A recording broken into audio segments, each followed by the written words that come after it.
नमस्कार, मैं विजयलक्ष्मी। आप देख रहे हैं देश का बढ़ता एफटी न्यूज चैनल। आइए देखते हैं सिद्धार्थनगर की खबर। सिद्धार्थनगर जिले में विधानसभा चुनाव नामांकन के चौथे दिन विभिन्न पार्टियों के 4 प्रत्याशियों ने नामांकन दाखिल किया, जिसमें एक बसपा, एक सुबह सपा, एक आजाद समाज पार्टी और एक सबका दल यूनाइटेड के प्रत्याशियों ने नामांकन किया। नामांकन के दौरान प्रशासन पूरी तरह से चौकन्ना रहा और पूरा कलेक्ट्रेट परिसर छावनी में तब्दील रहा।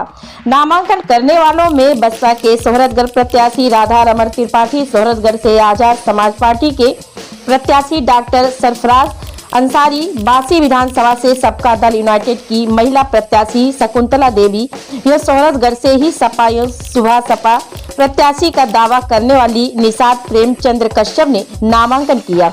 नामांकन करने वाले इन प्रत्याशियों ने क्षेत्र के विकास के मुद्दे पर चुनाव लड़ने का दावा किया है और चुनाव जीतने के बाद क्षेत्र हर तरफ विकास की गंगा बहा देंगे। सेवा की है, उससे कहीं भटकाव यहाँ नहीं दिखाई देता।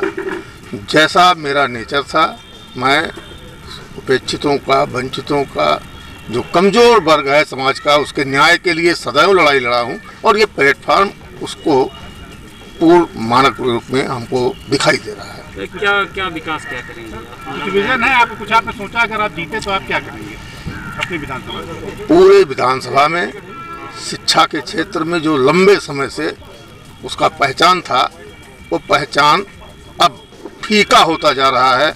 उसको बेहतर करने के लिए हमारे बाणगंगा के उस पार और बाणगंगा के इस पार 2 प्रकार की ज़मीन है। इधर मटियार दोमट जो ज़मीन है, उसके लिए उन्नतशील फसलों को किसानों को मुहैया कराना, और जो बाणगंगा के उस पार है, जो बलुई दोमट है, वहाँ गन्ने की खेती का पुनः प्रोत्साहन करना। बहुत अच्छे तरह से वहाँ पे गन्ने की खेती होती थी हमारे बचपन में, और किसान उस समय समृद्ध हुआ करता था।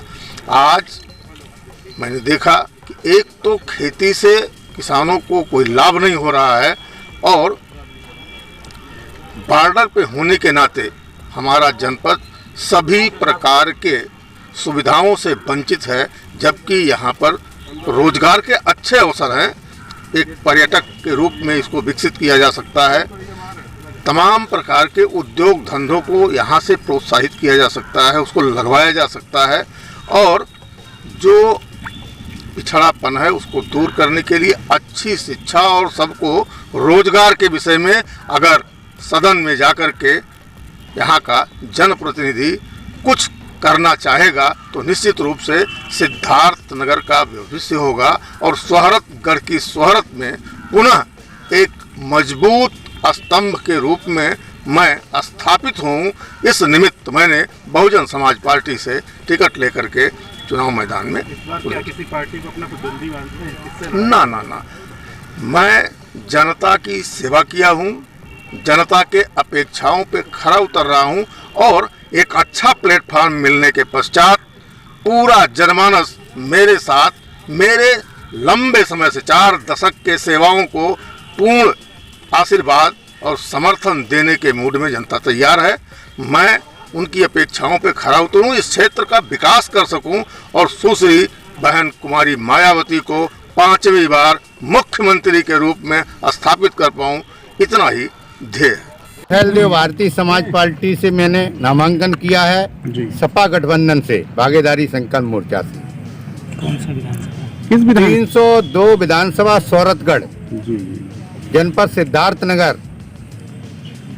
तो आप किस मुद्दे को लेकर चुनाव लड़ रहे हैं? देखिए, आज जो प्रदेश और देश के अंदर जो भारतीय जनता पार्टी की सरकार चल रही है, महंगाई चरम सीमा पे है, किसान परेशान है, छुट्टे गाय से और साड़ों से किसान परेशान है। पूरी रात किसान खेत पर पड़ा हुआ है, और आज 70% लोग जो हॉस्पिटल में भर्ती हैं वो छुट्टे सांड से, ललका सांड से भर्ती हैं। इतने एक्सीडेंट हो रहे हैं, लेकिन कोई सुनाई नहीं हो रही है।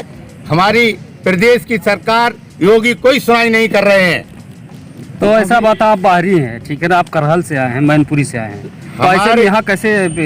हमारे पूर्वज सोहरतगढ़ विधानसभा में रहते थे। हमारे पिताजी मैनपुरी चले गए थे, तो मैनपुरी में करहल में हमारी जन्मभूमि है, वहाँ मैं रहता था और वहाँ पर मैं अपनी राजनीति कर रहा था। तो माननीय अखिलेश यादव जी करहल से चुनाव लड़े तो हमसे कहा पूर्वांचल से चले जाओ। तो माननीय ओम प्रकाश राजभर जी ने कहा कि आप सौरतगढ़ से अपना पर्चा डालें। और यहाँ पर हमारा समाज बहुत बड़ी तादाद में है, जैसे कश्यप, निषाद, माझी, मंजवार, गौड़, गुड़िया, रेखबार, कार, धीमर, बातम, तुरा, तुरैया, ये तमाम उपजातियों में हमारे समाज को बांट दिया। हमारा समाज आज नदियों के किनारे, झीलों के किनारे, समुद्र के किनारे झुग्गी झोपड़ी डालकर निवास करता है।